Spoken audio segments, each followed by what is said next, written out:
This is the Levels Network. I'm Justin Horo, joined by the Triple OG Willie Mason. Mase, it is international preview time. Yeah. So the grand final's over, brother. It's done. We're going to answer a few questions from the mailbag. We've got some feedback on the YouTube comments with regards to our show, our takes, the punters' takes. And I guess that's the beauty of what we do, Mase. It's so cool that the footy's over, the grand final's over anyway. The league season is over, but we've got international footy, and I'm really proud of the community that we're building with Levels Network. Our L1s, they love their footy and they want to let us know, mate. So we've got plenty of YouTube questions to get to as well. After we're finishing the YouTube questions, nice and easy today, we're going to go through the squads, who made it, who missed out. I want to ask you about the length of the season now. I think I've got my real concerns about international footy going forward at the back end of the season. Yeah, I don't mind it, but it's a little bit of... Yeah, come on, need a break. We'll get to that. Before we get into that, I just want to again thank everyone who has copped Collection 1. If you've been on levelsnetwork.com.au, they're flying. The hats are going really well. The hoodies just as well. They're box fit, the hoodies. The hats are one size fits all. 3 colorways. You've got the Dodgers colors, like I'm wearing now, aka the Bulldogs colors. We've got the Cleveland brown and the OG black and white. They're all unstructured fit with 3D chain link embroidery. So again, thank you everyone who copped. And we're just continuing to build this community, aren't we, Mase? Yeah, it's good, man. All right, it's good. Let's get to the subscribers. So we've got 18.9K on YouTube. We've had a big jump, 800. Oh, wow. 900 jumped on grand final week, mate. So everyone's pumped with grand final week. Let's keep that going. Make sure you like and subscribe. I always stuff that bit up and subscribe. On Apple and Spotify. And jump in the Levels Run Club. We're on again this Saturday morning, Mase. I'm coming. I'll be there. You're there. So we're going to be running. It's tough carry last week. Yeah, of course. I was just like, and I was still sore. I'm fucking still sore. I was still sore from that 5K that I did. Yeah. Like, I don't mind running, but, I train different, right? Yeah. I'm at E-Lab. It's more functional. It's more power stuff. It ain't running. Plus, you've got 120 kilos, mate. Yeah. To run for 5K, just constant pounding at about 50% of your max, I'm like, fuck, this could be like counterproductive. And it sort of was. I was so sore. Like I told you, I was so sore for till probably Saturday. Yeah. It was unbelievable. I was like, I don't want this body to do that again. Yeah. Maybe I have to just keep on top of it, or maybe just a wear and tear. Like, I'm 43 years old. I played from 18 to 36. It's like, it's a fucking... shit's solid, man. It might be just creeping back up. Like my Achilles just grabbed. Everything was just like, I'm just not built to run long distance. Well, you know what? I think it's just the repetitions of it. You're right. Like maybe it's going to be a little bit more... Doing 80 steps a minute, right? Just bang, bang, bang, bang, bang. I was sore after the E-Lab. Yeah. So I'm like, my body's used to E-Lab and it shocks your body in different ways, right? For sure. But like that one really rattled it. I was like, God, I don't want to feel like that again. I think if the next one will be fine. Yep. And even if I get turned up and just walk, I'd walk like 10K a day. So Yeah. that's why I keep on top of that sort of shit. Like I don't jog. And we had a good little pace going under there. Yeah, it was. It was all right. It was pretty solid. It was about 5:45 split, so we weren't fucking around. Yeah, did Lukey get his 8th place ribbon yet? He wants to do it. The only reason why he wants me to come so he can dust me up the next time. So Mase was going on the way in and so when you come down to the run club, we all stick together, but Mase goes down. He goes, no matter what, we're going to stick together right at the end. He goes, I'm going to sprint off on Lukey. And he goes, I want to make sure I beat Lukey. He was talking shit in the chat. That's why I was like, all right, I'll get you. All right, so if you come down Saturday, same meeting spot, go jump on the run club on Strava. We're going to get down there 7 a.m., meet at Homestead Cafe. Sorry, if you are a bigger bloke, you know what I mean, come down. I'll walk. Yep. I'll walk with you. All right, perfect. You know what I mean? Like, don't just think don't think you got to come down there and run 5K with all the boys. Yeah. Fuck, boys. If you want to walk, it's all about just getting that community in there. I love that, If you want to be 5K, you want to do walk 5K, I'll walk with you, man. Yep. Just want to sit there and have a chat. We don't have to sit there. We're not setting fucking records. No, we're not. You know what I mean? We're just there for a community. If you're just feel a little bit down or you want to get into fitness slowly or this and that, come down, 5K, get it started. I want to interact with our community. Yeah, right? that's so what it's it all is. about doing something together. Mase will take a group for a walk. Yeah. I'll take a group for a run, 5K. We'll have a coffee after. We'll talk about the footy season. We'll talk about the off season. We'll talk about Chrissy, whatever you want. Really want to build this community in this run club. So that's what it's about. It's not about breaking records. So 7 a.m. we'll chuck it in the group. Strava, Levels Network, go jump in there. This one's from Jack Croucher. You can feel the energy when you're at Centennial, eh? Yeah. It's like, I've never been to Centennial. I always told all the boys, like, unless it's a proper smash up. Yeah. Like we used to go there with the Bulldogs, like ride 10, run 1, ride 10, run. They only see the outskirts.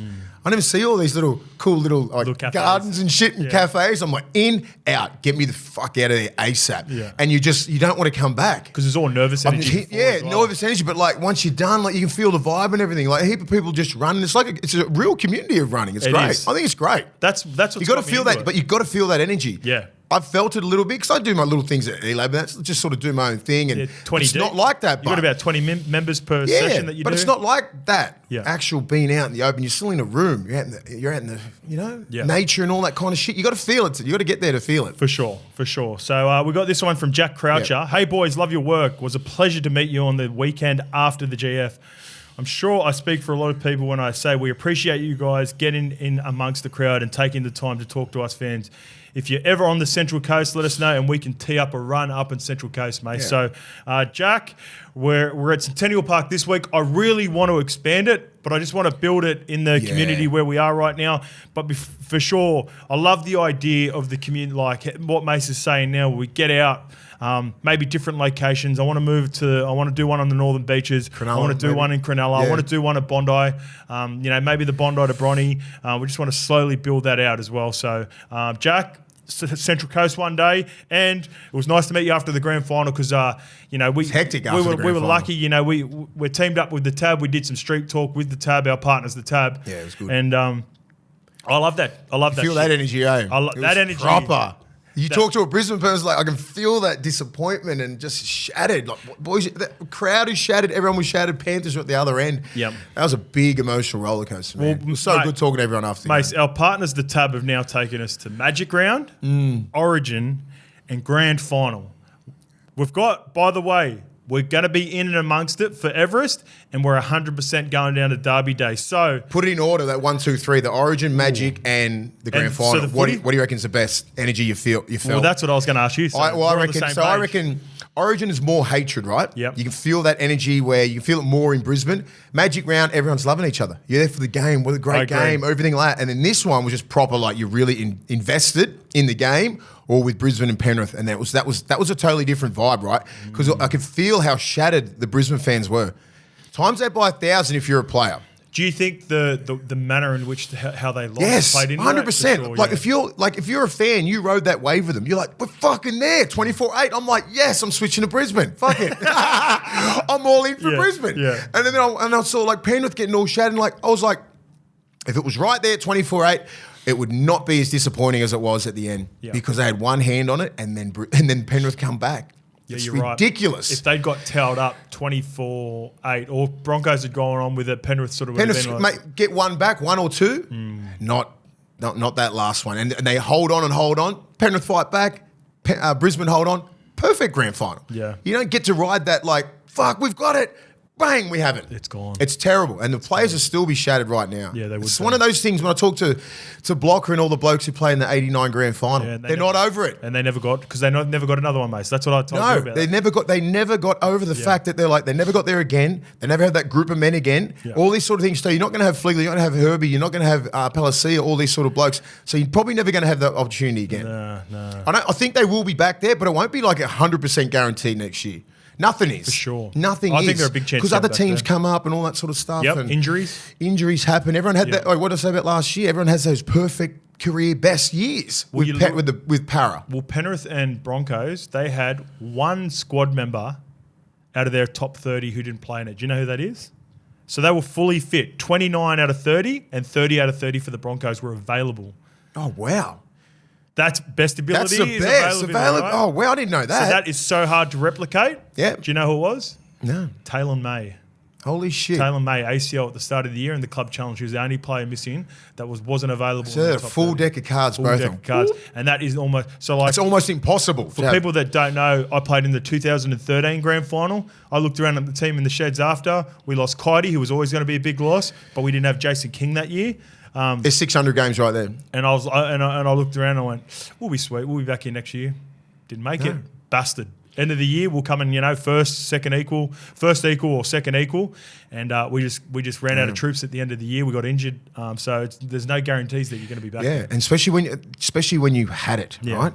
That's the worst thing. Like, that's what I'm saying. Like 24-8, it's game over in anyone's head, and so they should be thinking like that. So they was like, they carried on. No, they didn't. They carried on for the moment. Yeah, you're not sitting there going, "Fuck, Penrith's coming back." Yeah, any of these guys like Walshy and everyone be in the moment. It was great. It was a great moment for those guys at that time. Fuck, you got to ride the wave, right?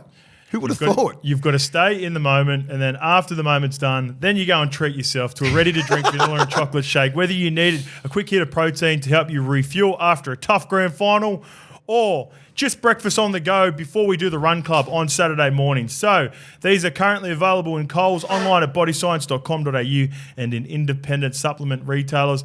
Mase, we had a question from the review. So it was from Tamati Young. What's up, lads? Bronx Nation's off the bat. Again, commiserations to Tamati. Question, would love to see you lads do a team similar to what NBA do, Team LeBron versus Team Giannis. You're both team captains playing in the back row to keep it even. Tamati, you said 1 to 16, so as in a full team. We're just going to go 1 to 13 starting lineups. Mase, we picked our teams on the way in. Let's start off. We won't say exactly where the players were picked, but we've come up with our teams. Fullbacks. Who are our fullbacks? You go first every time. So you went first. So tell them we had a rock off. We had a rock off to see who's going to pick first because we're like, because I was thinking because I didn't know the context of like the NBA sort of selection. So you pick one, I'll pick one. I thought we could pick like Teddy and KP and everyone like that. Yeah. He goes, no, pick for like positions like the NBA, and I'm like, okay. All right. So we've got our now positions. So fullback. Yep. So you went first, right? So I picked my fullback before your fullback for context. Yes. All right. I picked Walshy at fullback. And I picked KP. Okay. No Teddy. So people are going to whinge about that. Yeah. No Teddy, no Dylan Edwards. But my reason for Walshy, I'm going to rely on his footy amnesia. So the context of it, we're playing a game this weekend. The season's over. Everyone in the NRL is fully fit, as in like healthy, not about fitness levels. Peak level. But they're fit and there's no injury concerns. And I want to win a game next Sunday. I am the back rower. Mase is the other back rower, and we've accumulated a team around us that we think can get the job done. So I picked Walshy at fullback. And players that I want to play with as well. And that. Yeah.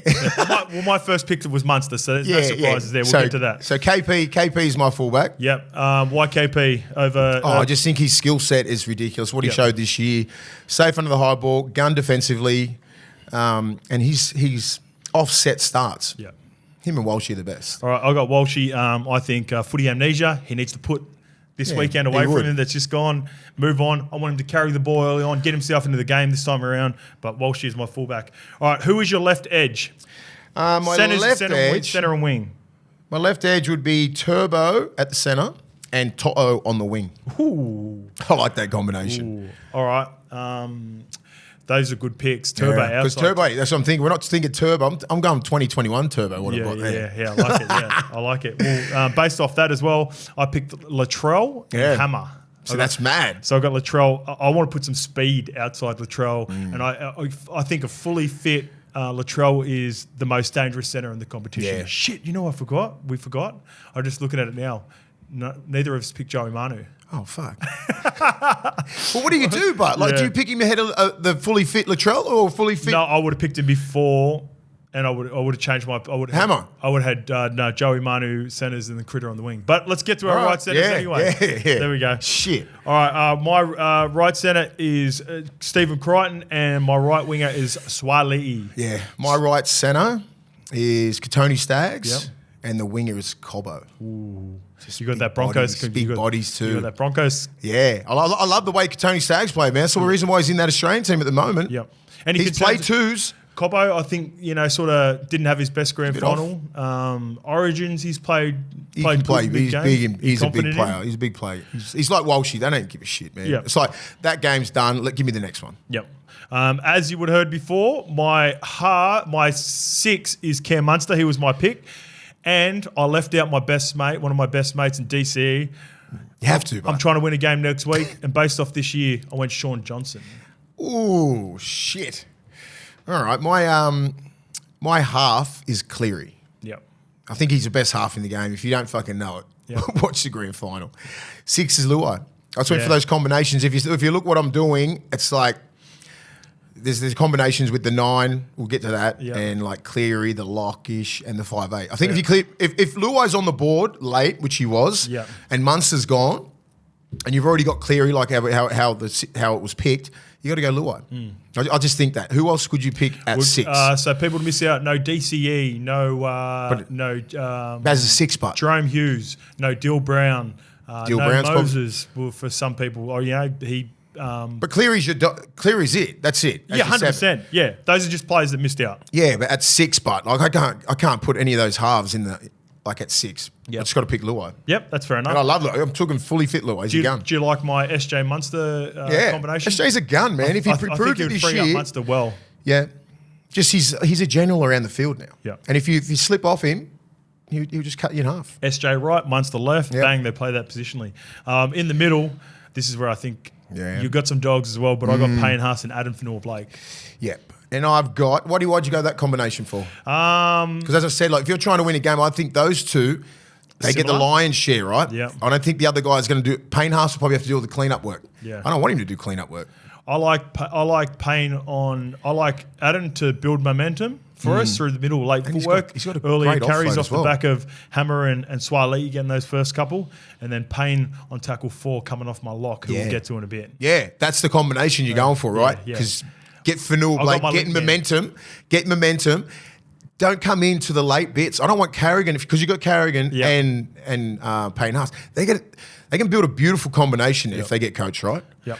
So my middles, I've got Moses Leota and Tino Fa'asuamaleaui. I just think that's a combination. I think Moses. I think he's put himself in that top 3 category. Top 3 category, probably right at the moment with his effort in the grand final. Tino is a premier prop. I think it's him and Payne Haas and probably Fanua-Blake around there, I think. Yep. So probably he's on Mount Rushmore at the moment, your top 4, I think, Moses. So no Fisher Harris, no Tapane. Some players missed out on that as well. I want Leota because he just straightens that shit up, hits like a truck, plays big minutes, doesn't give a shit about all the accolades. But Tino will get that wide ball. He'll have combinations with Yowie. You know what I mean? Yep. So it's like that's that sort of combination with the 9. So you've just told everyone you got Yo. So my lock is Yo. Obviously, when you went Carrigan, I'm like, fuck, I love Carrigan. But I'm like, Yoey's fucking... I think Yoey, around Origin, Carrigan sort of tipped him. Yep. And I just think it was the way that he got coached in Origin, play out the back. But Yoey's like, nah, man, he can do it both. He got criticised because he's passing too much. He's like, nah, fuck it. I got this in my kit bag as well. I can run. I'm quick. I've got good leg speed. I've always got the ball. So he can either tip it, run it, out the back. His combinations with Cleary and Luai and all these sort of blokes. So I think it'd be a good combination. Victor Radley, no Cam Murray, no Tohu Harris. Probably some others that are going to miss out. But Cam Murray was hard to leave out. Yep. Because where do you put him? Sorry, if you put him the back row, we obviously got one of those spots because we had to be in the team. But I don't know. Would I put him in there when have we set our back rowers yet? I would have easily dropped myself to... I know, but it's not. But it's not it. So I got big Harmole Olakawatu on the right edge. I'm on the left edge. Yeah.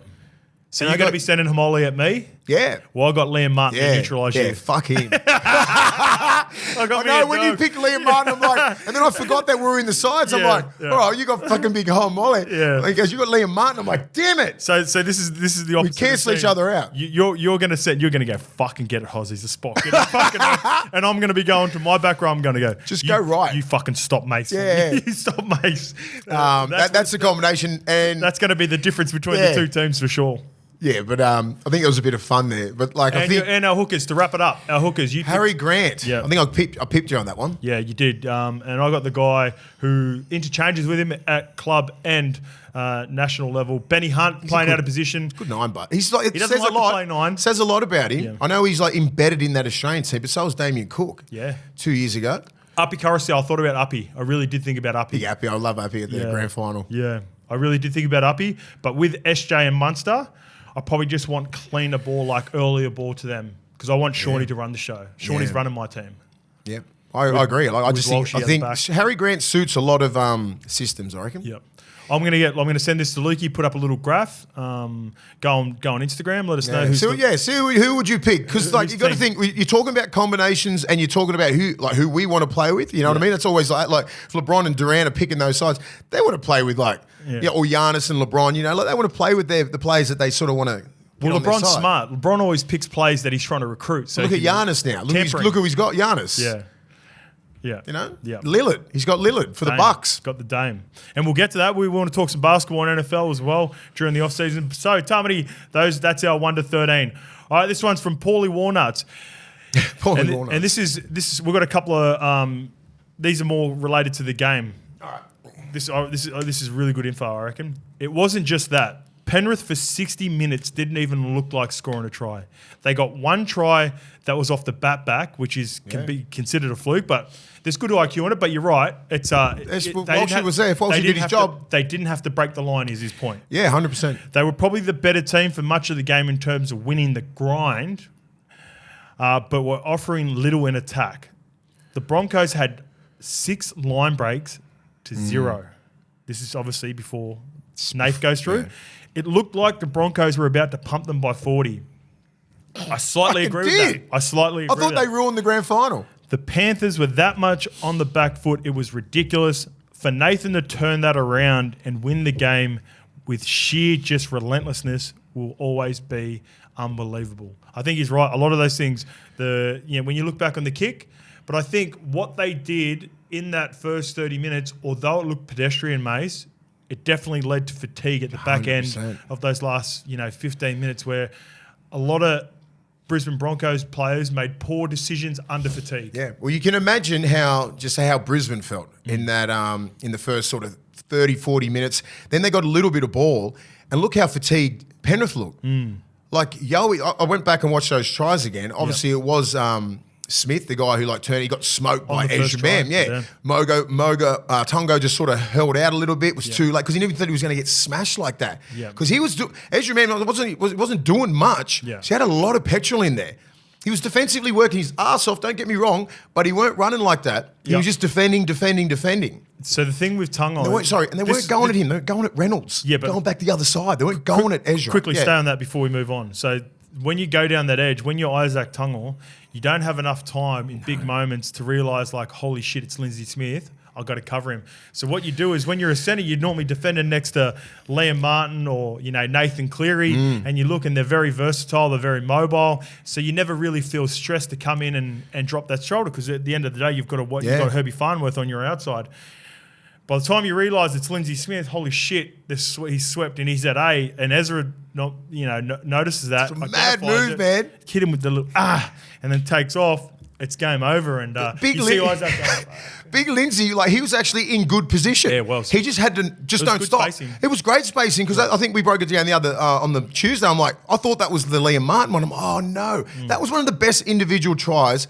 Fucking my man, your man, Ezra Man. I just had to put it on the message. I said, what the fuck did he just do then? Yeah. Because everyone knew that it was his left foot. And Lindsay just hesitated, gave him a mad hezzy, went bang and burned him, Tungo, shit, and then smoked fucking Edwards. I was like, wow, that is the most underrated best try I've ever seen in the grand final. I don't think I think maybe only Munster in the game. In the game right now is the best exponent of being able to break that 3-on-3, 4-on-4, wide 3-on-3s that we talk about. Brilliant. Better than Ezra Mam. He did it in the prelim as well. He dusted. He got that nice 4-4. Was closer to the line, but he can goosey you and keep going. So quick. So if you get in the chair, he can take you on the outside. But if you overchase, you burn you both ways. Bang, he can get you on the inside. Lindsay had a great line at him. It wasn't that bad of a the one that fucked up was Yowie. Yeah. Yowie was coming, and that's fatigue. My point is fatigue. Look how fatigued Penrith looked in the 55th minute. Yep. They were fucking cooked, and then they found that extra gear, and momentum is the best thing and the worst thing in the world. You cannot break it in this game because of the fact that the ball is in play all the time. Yep. The fatigue factor is real. That's why the Crichton loose ball recovery was crucial. It was an effort play. It was an effort play. You know what I mean? It was a bad pass because of fatigue. Everyone just got that half a second. Whose job is that? Yeah. Critter's like, it's fucking mine. My job. You know what I mean? And they're the brilliance of like great players to have that. People don't understand it. Everyone just think, just jump on it. Yeah. No, this is the 63rd minute of a grand final when it's been 36, 37 degrees all day, fatigue a whole year. We haven't had the ball for 20 minutes. We've been under the pump. Just get up as well and just give it to Leota. Yeah. You know what I mean? Like little things like that. And then they get under the pressure, and then like I look at that little Reynolds thing when you give it to Palacia. That should have been a kick over the top. Yeah, that could have jammed him. That could have been jammed into the corner. They get the good ball, and then it's like middle of the field. Crucial blows from their little general there. This one, bit of recognition for you, Mase and Jerome Luai. This one's from Jin JC. I've got to say, I love that Willie recognised what a straight-up dog Luai is playing with that bad shoulder and trying to make it through the GF. While the media try to paint him as the bad guy, Luai has been so integral on this 4-year run, but haters gonna hate.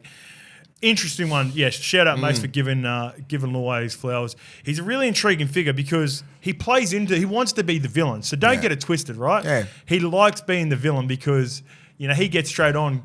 Man, so he goes, you just got to go to work tomorrow, the next day on social media. It was a public holiday, so actually people didn't have to go to work. So that was a giggle.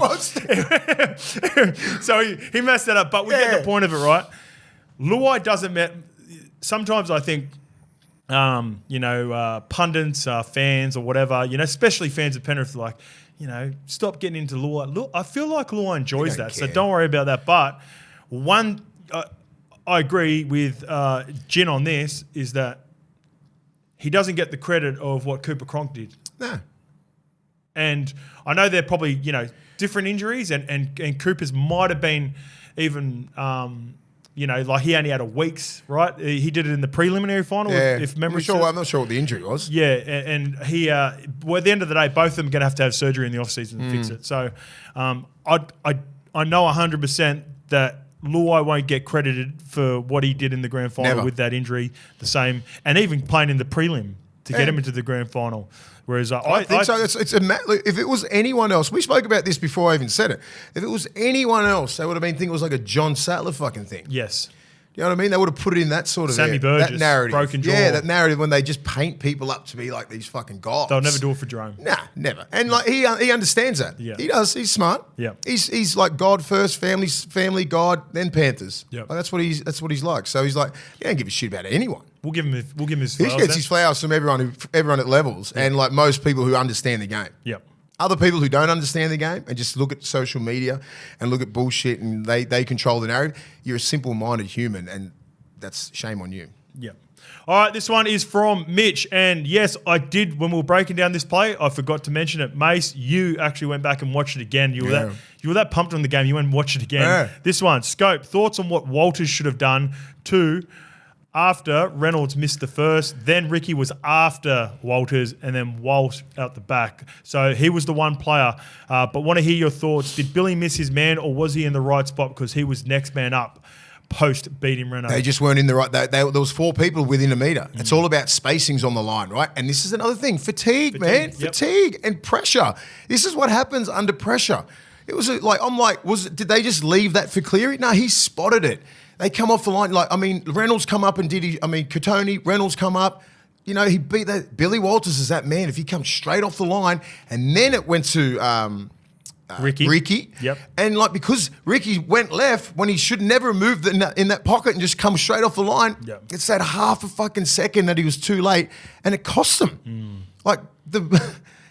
If they make a stop there, they probably get out. I'm not sure. 2 minutes to go. You probably win the game. It's just you have that little bit, you go there, trip over a little bit, bang, straight in there. And Walsh is already shoulders that way. It's just like that little bit of a fucking nanosecond, man. That's shit's gonna eat you forever. Oh, forever. Forever. All 4 and of those Billy players. Walters is not even. They're always saying, I love and Walsh had a play off. It wasn't Walsh's fault. I know he should have been there at the end, but he should never have got past Billy Walters or Ricky. Yeah.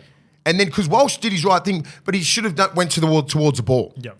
All the time. He's that smart of a player. Guys like the great ones do that at fullback. But he's fucking.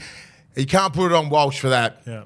He should have been the last defender because he's fullback. Should have been in that position, but like Billy Walters should have got it. Reynolds should have been a leg tackle. Walters come up top, and then Ricky slam him. That's how it would work if you weren't under fatigue and it wasn't a grand final and it wasn't Cleary. Yeah. You know what I mean? It's a big fucking play. It's one of the biggest plays in the last 20 years in a grand final. Probably it's the biggest play. Yeah. It is the biggest play in a grand final since the NRL fucking era. It's the NRL era, yeah. Since the NRL era. I think that's big to let everyone know. Like when we talk about greatness and we were, comparing, Ivan Cleary and Nath, if people that didn't know and just watched the clips, they wouldn't know that we said this is like NRL era. So that goes from 98 onwards because the game's different. Like if you go back before the Super League war, like my dad played in that era and he was working as well as playing footy. Like it's a different game. You can't compare the eras because I think, there's some credit, like some of those players in particular that would just beast, would be even bigger and stronger now in the new day and age. Yeah. But like they weren't training 5 days a week. Just come professional, right in 98. So 96, 97, I was part of that when I was a junior. So 96, 97, Super League, and then like they got back together in 98. And that's when I was like 17, 18, come through the system. Yeah. And we were just like the test dummies. Imagine like if you think back to some of the greats, because I was sorry, it's very hard. The Bradley Clyde thing when we're on the radio. Yeah. He would dominate today's game. Oh, There's some that would never come near today. I'm not even going to mention him, but it's like some of the greats like Clyde, he would dominate. He's fit, he's big, he's strong, he had a skill set. He's still fitter than players now. He's a gun. He's in fucking great. He always has been. But I was thinking about like some of the greats from the era, and it's harder to compare the halfbacks. I really struggle with the halfbacks of yesteryear too because like if you look at them, their body shapes weren't. Ricky Stewart, Alan Langer.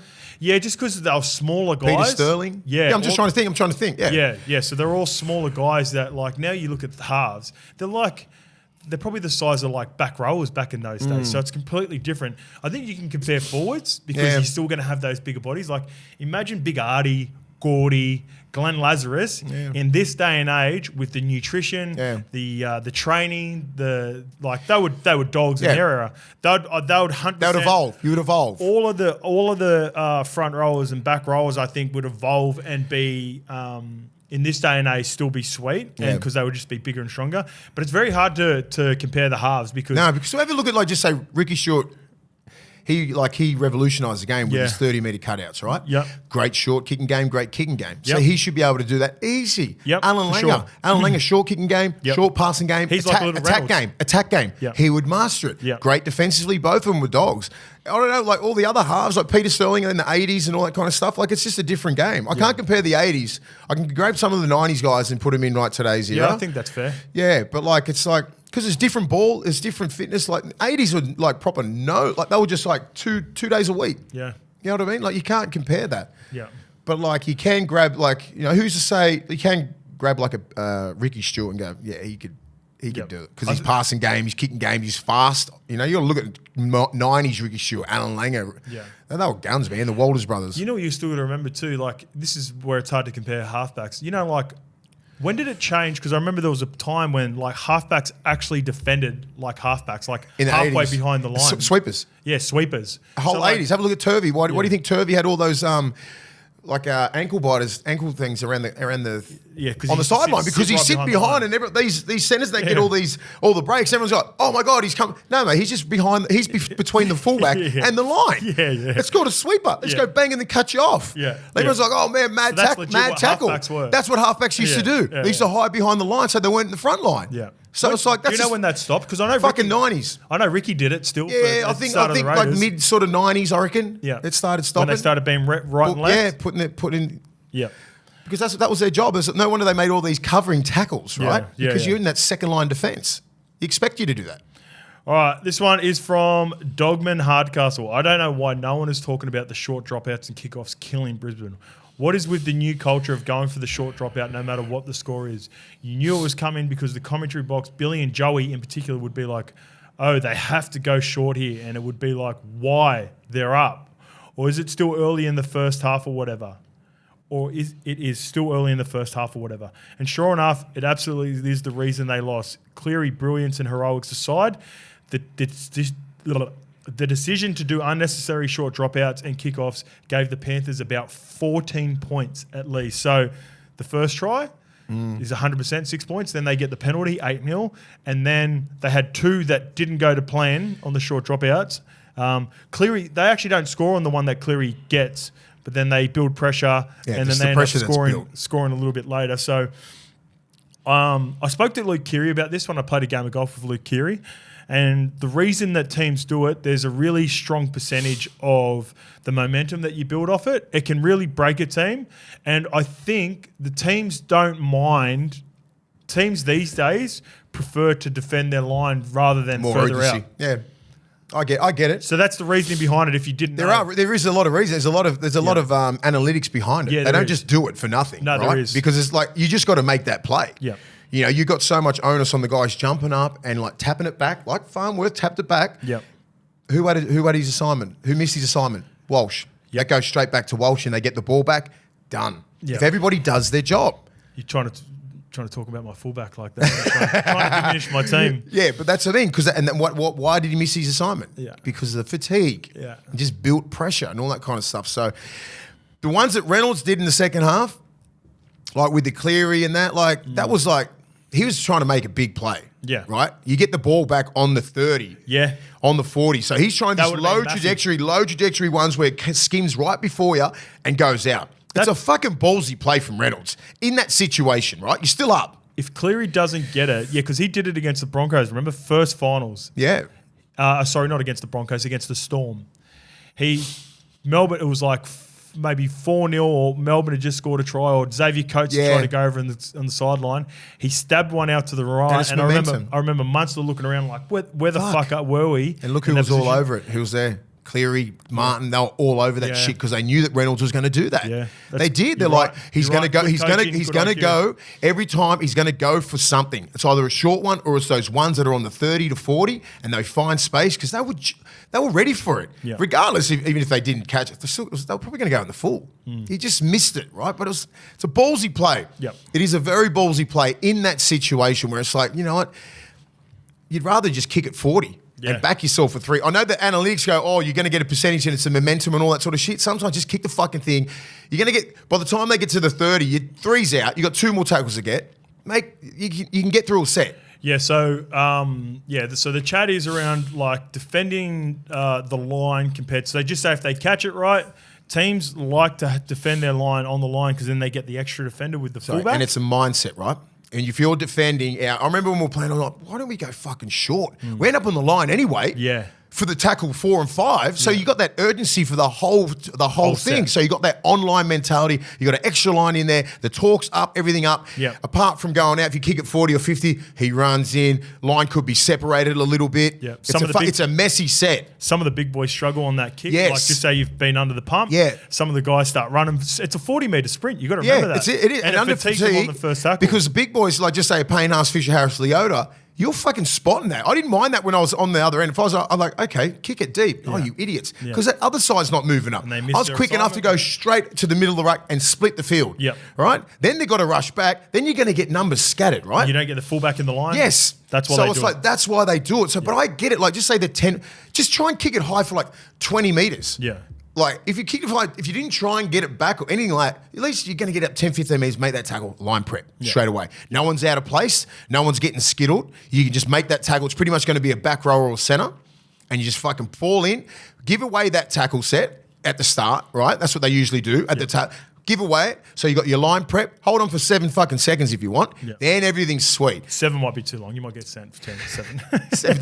7 seconds. But do you know what I mean? Like that's what they usually do. That first one, you just give it away. Yeah. Who cares? 6 to go. No worries. We're just going to defend this set. But like, you got to be. There's a fine line. Like, do you either try and make that kick like Reynolds did? Do you try and go for the 10 metres? There's a lot of fucking error there, man. Yeah. If you're not, but Reynolds is one of the best kickers in our generation. So you back him. Yeah. All right. Let's get to the Pacific Cup. Yeah. All right. Let's break down the teams. In particular, we've got, I don't think the English team's been named, but I've got Australia so far, Australia, Samoa, and New Zealand, because they're going to be playing against each other. So these are the predicted best teams.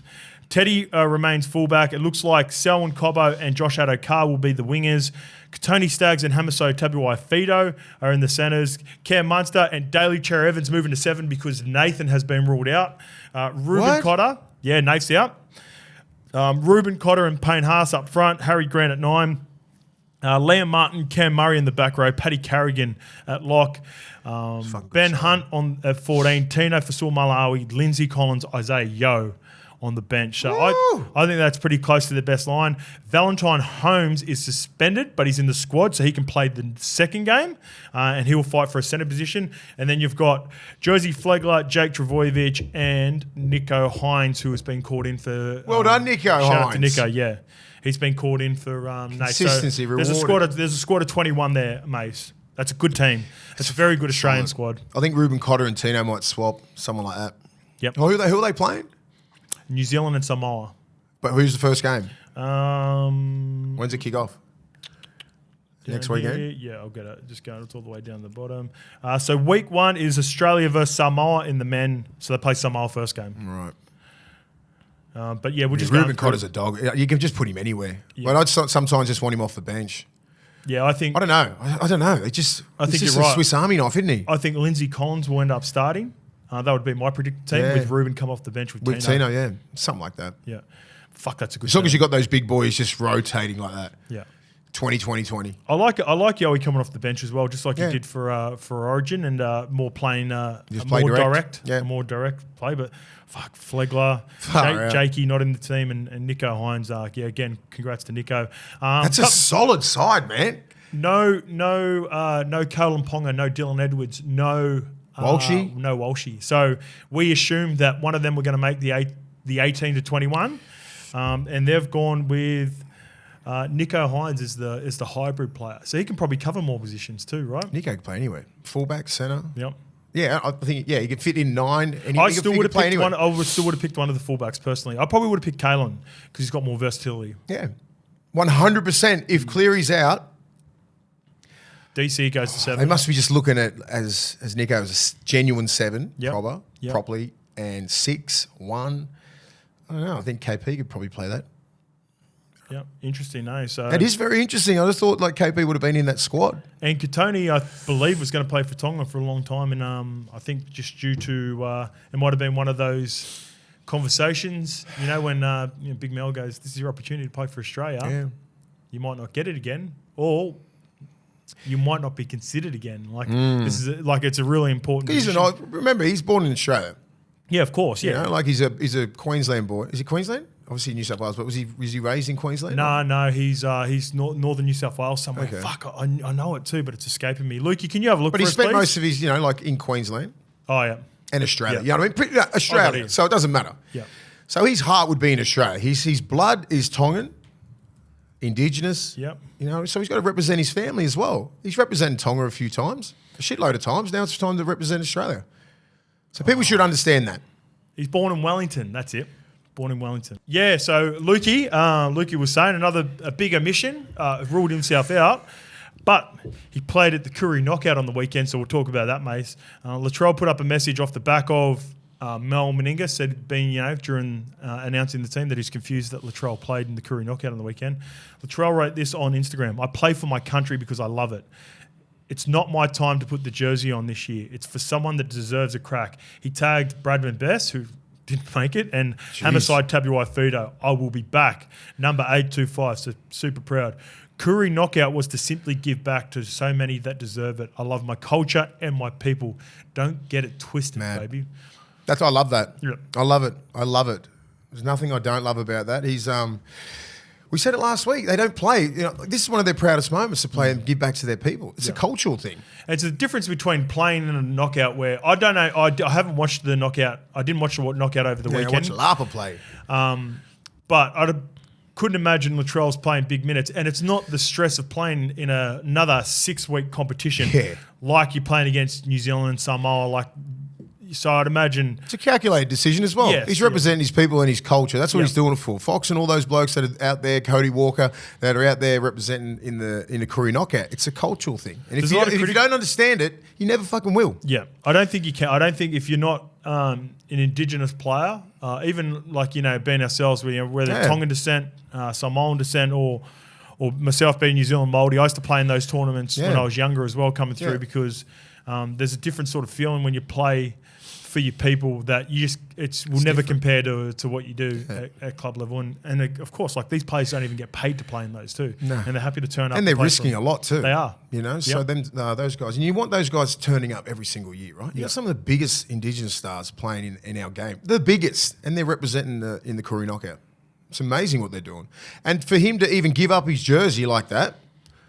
He loves playing for Australia. Just giving up his jersey. He's probably putting Souths first as well. Yeah, for sure. You know what I mean? He's missed a fair few games this year, and he wants to start the year coming straight out of the blocks. A big year. Straight out of the blocks, man. Like they weren't supposed to do that this year, and everyone's going to, they can start looking at you wrong. Sure. He needs and he's like, he needs to show everybody that he's fucking all in for South, giving up his Aussie jersey. Yep.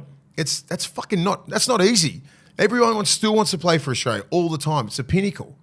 But I just think like with the World Cup thing last year and the Pacific Cup this year, I don't think these players have so much external fucking pressure from everyone, right? It's not like just say compared to your I'm just trying to think the amount of people that pulled out of Kangaroo tools and that they just didn't. Yeah, right. I've got one for you. I think there's a difference now, and I think the strength of the international game has got stronger now with Samoa Tonga. It's more like. No, I don't want to discredit the OGs from the Kiwis because I think and English, but I think they were the only two teams. No, I'm telling you now, there was 3 teams: New Zealand, England, and Australia. That was it. And even back then, right? My point is that Australia would back yourselves to beat New Zealand 8 times out of 10. Yeah. If you've played 10 games in a row, you probably would have won 8 or 9 of those. Yeah. So like the strength of your Australian team compared to even the New Zealand teams at the time, were unstoppable. You were like so much stronger. Where now I think. It's a genuine competition, and the teams Australia will still be favourites. Don't get me wrong, but when you look at we're about to get to the New Zealand team, it's a fucking good New Zealand team. It's a really good Samoan team compared to yesteryear, and even the Tongas and the Fijis and the Papua New Guineas that are going to be playing in the other competition. But my point is just say with that, it's like. It's the week in, week out grind for these players. We had it, right? It was fucking hard. Don't say the NRL wasn't hard in that era. It was hard. It was a different hard, but it wasn't stressful. Yeah. Right? I look at some of these kids coming in train. It's like a fucking, someone's dragging you in there. It doesn't look fun. It doesn't look as fun. Like, no one misses Kangaroo Tour because it was the funnest thing of all time. Yeah. It went for like 10 weeks, 12 weeks, and we were away, and it was fucking so much fun because society was fun. But you could be like, they're talking to 2000s, right? They're fucking 2002, 3, 4, 5, 6, 7, 8. Like they're all the Kangaroo Tours, and we're over in England, and we're over in Paris, and all these sort of places. It was mad. Well, another thing. Sorry to cut you off, Mase, but just like during your time as well, like some of the top players might only been on like 300, 350,000. It was, max 500. So if you get 30 grand per payment, you can almost half your salary at NRL level. Yeah, and that's how you thought. By playing for Australia. That's how you thought, So right? these players now are on 800, 850. You have to fill that little bit up, right? That'll like if they played 3 games, that's only 100 grand. I know it's still a lot of money. No, it's a lot of it's a lot of money, but all these factors come in right now to the modern day player. Yep. What am I doing next year? We just didn't make the 8. You know what I mean? I'm on, like, just say like with Latrell or any of these other guys, I'm already on $1 million a year, right? Financially, I'm fine. I don't have to play earn 150 grand at the end of the year. Yep. I'm good. To put my year salary at 450. I'm good, right? Yep. The amount of bullshit social media that you got to deal with week in, week out of the NRL season, fuck that. You know what I mean? Like, I'll get to that.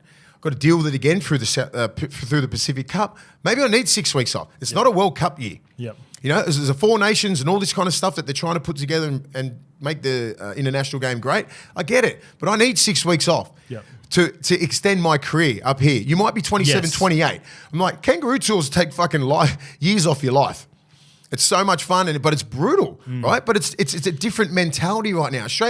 You'll see everyone all in for a World Cup year because it fucking means more. Yes, right. But then a Pacific Cup. Our 4 nations were World Cups because there were only 4 nations. Don't get it fucking twisted. Yeah, right. Were the 4 nations every second year? Or was that every year? Every year or second year, whatever it was, because the World Cup in 2000, and you'd build. It was like it was only 2 teams, 3 teams, pretty much, right? So they go, let's just do 4 nations, right? Yep. So it was just England. Fucking England, New Zealand, Australia, and there's like Frenchies in there or something like that sometimes. Was there? Yeah. Well, it was mainly the Tri-Nations was the thing that you and like it was just, because it was only those nations. Then they started Polynesian game grew up, everything started getting better and better and better. Yep. Now you start putting money into those guys. Samoa made the World Cup final, Tonga, Polynesian games coming up. So games going off in England, France, everything like that. So it's like it's decent now. Yep. So you can have World Cups. But these Pacific Cups, if I'm a gun player, if I'm in Latrell's position, I'm probably sitting out.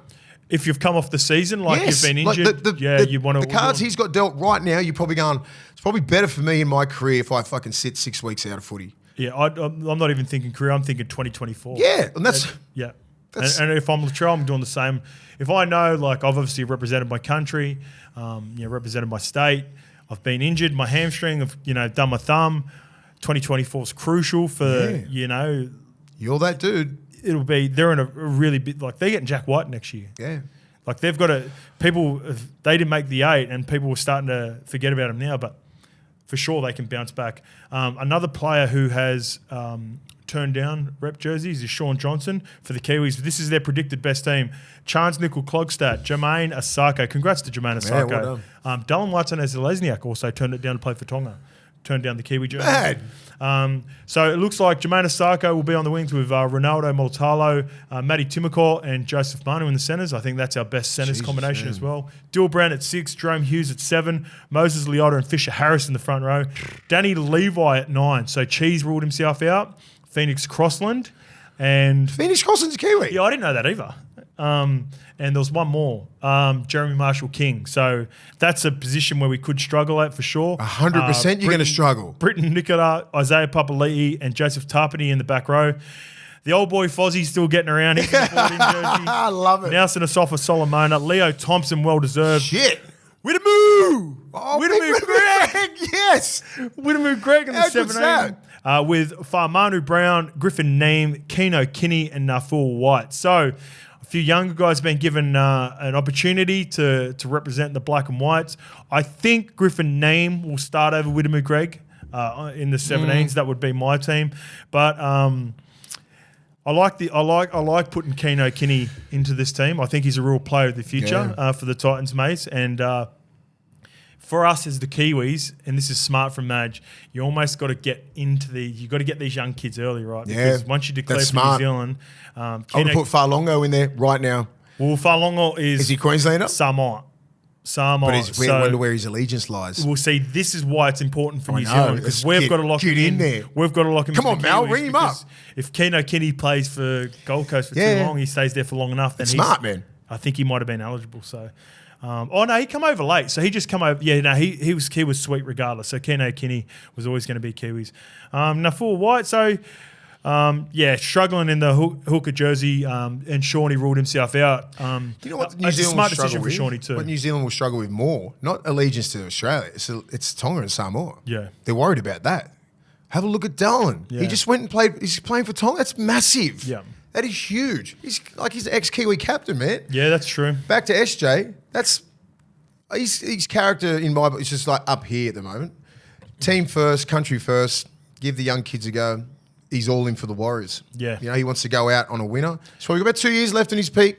That's it. Come on. Well, not even peak, career. Yeah, career. This is the other end where where I was speaking about career and your club, right? Yeah. He's both. Yeah. I've got fucking 2 or 3 years max. Everyone better be on the same page as I'm at. Yep. I need to drive all you kids to the grand final and win one. Yeah. They're getting Roger next year. They're going to be there, man. They're only going to get better. It's not like the old Warriors where it's they finished top 4 and they're coming 15th. Yeah.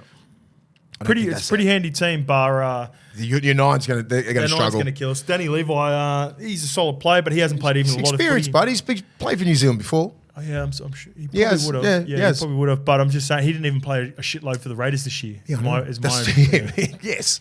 You can't go from playing New South Wales Cup. Farmanu Brown, he's another option. Fozzie's on 14, so Fozzie, how gassed did Fozzie look at the World Cup playing in the middle last year as well? You can't put him in the middle. Yeah, it's a not tough to one. that, man. Yeah, I think that's where you'll struggle, man. Just if they had cheese, it's even. Yeah. It's even. But it's such a crucial position. I know Danny Levi, he can tackle in that, but the fatigue levels that he'll get playing against Australia in a final, I don't give a shit about pool games. It's what are you going to do in a final? What are you going to do when all the cards are in? Australia heavy favourites for this. All right, let's have a look at Benny Gardner's first Samoan team. So predicted. Benny Gardner.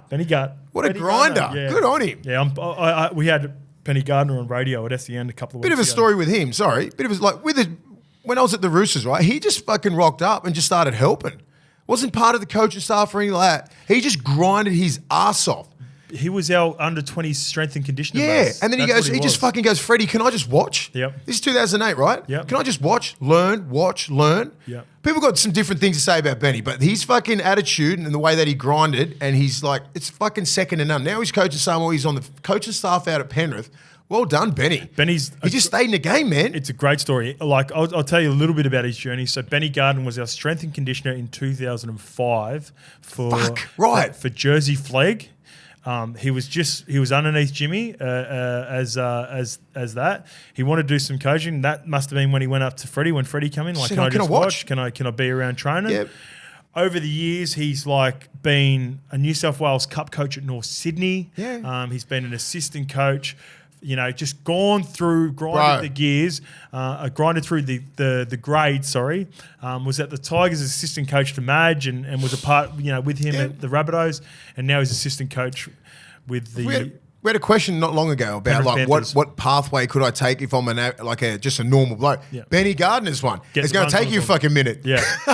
You better be like in your 20s, right? And I think he was in his 20s. He was, yeah. Just get there, put your application in, say I want to fucking work. Yeah. Whatever job they give you start at the bottom, and he's worked his way up to the top. He's on Penrith's coaching staff now. Yeah. And I know some players just say from out here have different thoughts about Benny, right? Yeah. Because he was one of those dudes who didn't really know much about the game. Well, that's, yeah. Like when you were a fucking OG back in the 2000s, like, fuck off, mate. Yeah, you know what I mean? But like he just kept at it and at it and at it, done his craft, learned his craft, and he's fucking nearly mastering it. Not everyone starts. Not everyone starts. No one does because you're not. You surround yourself with good players. You pick up little bits. Because he wasn't part of the NRL fraternity. No, that's my point, mate. Yeah. So like the story of it, for someone who's trying to grind, you might necessarily have the runs on the board, but you know how you get it? By grinding for 15 years, surrounding yourself with Freddie, being around guys like Willie Mason. You pick up all these little yourself nuggets with the greats. You write it down in notes. You put it on your laptop. You gather all this information. Oh, this worked for this team. This didn't work for that team.